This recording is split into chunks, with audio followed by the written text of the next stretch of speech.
Good morning, everyone. And I have to thank Dr. Sivakumar for that introduction. I think it's the first time I've been called a global anchor. I'm honored. Anyway, as was stated, I work for FAO, the Food and Agriculture Organization of the United Nations. I'm also the lead facilitator of something called e-agriculture, which is a community of practice, basically a group of people around the world who have a common interest in the use of ICTs for rural and agricultural development. I'm pleased to say that as of this month, we've reached 7,000 members around the world, which makes us about as large as one of the largest solution exchange communities in India. So by national standards, 7,000 may not be so big. But at a global level, we're one of the larger communities, and we believe the largest in this area. One of the things that e-agriculture tries to do is to encourage the sharing of good practices and lessons learned in this field of ICTs for development, because it is a very broad and very vast field, and there are many applications of it. We try to work on 3 different levels, we generalize. One level is a virtual way. We work through an online platform, which is e-agriculture.org.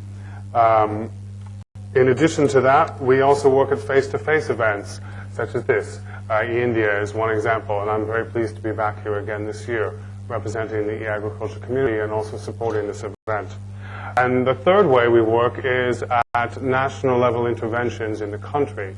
And we have many examples of this. And these are done by the various partner and group organizations that work with e-agriculture, the community. So today I'm going to talk about one of these types of national level interventions. It's something called VERCON, which has actually occurred in quite a few different countries around the world at this point. So I'd like to share this experience with you. What is VERCON about?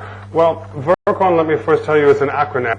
It stands for the Virtual Extension Research Communication Network.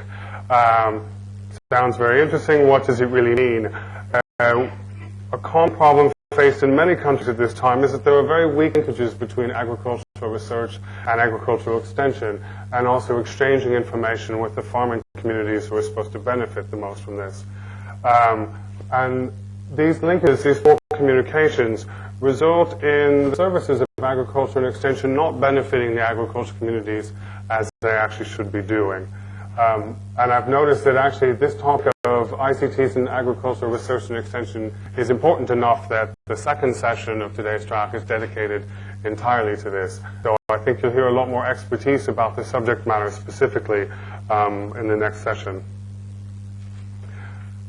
But what is a general way of describing this challenge that we see from our perspective working in the area of ICTs with research and extension? And it's the need to improve access to agricultural information and to enhance the communication, knowledge sharing, and exchange of lessons learned amongst people, individuals, institutions, and the social components of the agricultural production system. So again, Dr. Sivakumar mentioned agricultural value chains, and this is one area where ICTs can have a positive impact, if things are done correctly, on agricultural value chains. VERCON is a conceptual model. We are able to work on this level because, being in the United Nations, we work across multiple countries. We're looking to share the experiences across different countries of our own work. So VERCON is not one project. It's the resulting knowledge of many projects. And it's not a black box solution. It's a concept. Okay? This is something that's important. It sounds a little soft and squishy to some people, especially my colleagues who are in more the IT side of ICTs. But this is part of life. There are lots of squishy things in the areas we work. Institutions and people don't respond as typically we might expect for, say, a set of hardware. So we are looking to enhance the interaction amongst agricultural research and extension, as well as farmers and other stakeholders in agriculture and rural development. And other stakeholders could include NGOs, it could include farmers' consortiums, they could be buyers groups, large agrochemical corporations, you name it. And to facilitate this knowledge exchange and access to good practices, using collaborative techniques and innovative methods in ICT. So we've been spending years now looking at what does this new technology that's being developed in countries like India provide in terms of opportunity to make up for some of the weaknesses that exist. So as I mentioned, Work-On is a sort of model.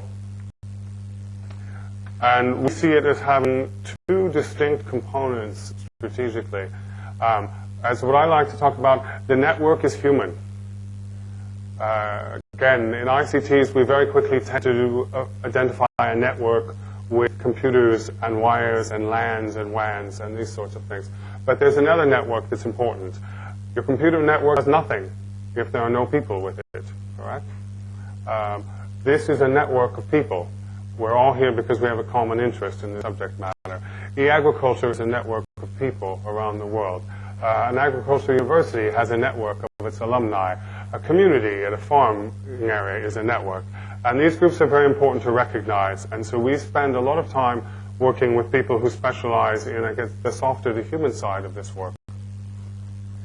What are the advantages that are brought about by the human interaction with ICTs? This is maybe not too easy to read from the back, but I have a brochure that has all this copied in it in the back of the room that you can take with you.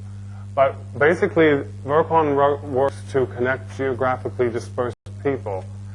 It creates a collaborative working environment. It facilitates two-way communication. It provides platforms using ICTs for these people who are geographically separated to discuss and share information.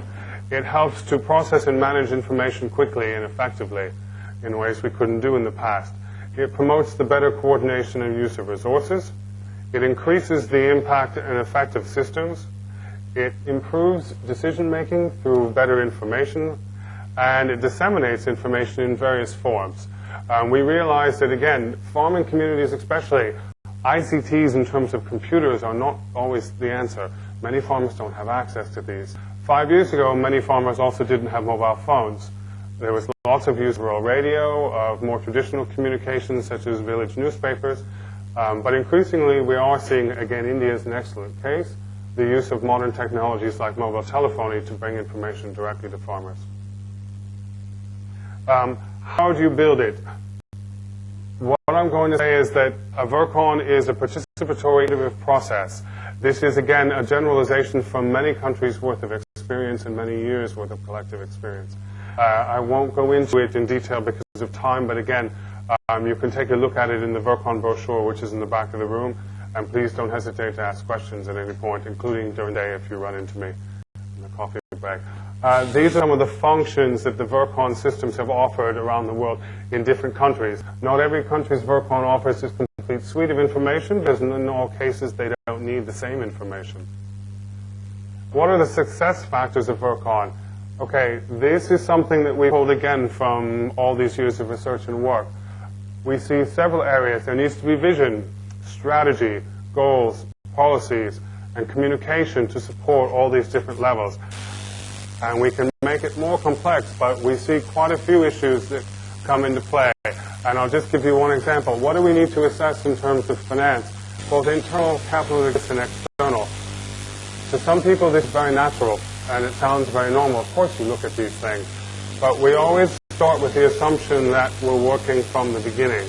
We need to have a full assessment every time we work on a specific project. Again, we're working on development programs. We are given some countries money for a finite period of time to achieve an objective. We have to start with the beginning and an end, and we have to show progress during that period. And again, I think intellectually this is very interesting, but also practically it's very important, because we have a tendency, based on our own experiences and our own impressions of things, to not look at the whole picture. It's human nature. I tend to look at organizational and institutional concerns. I don't pay enough attention sometimes to hardware issues. This is based on my background. My IT-related colleagues may do the opposite.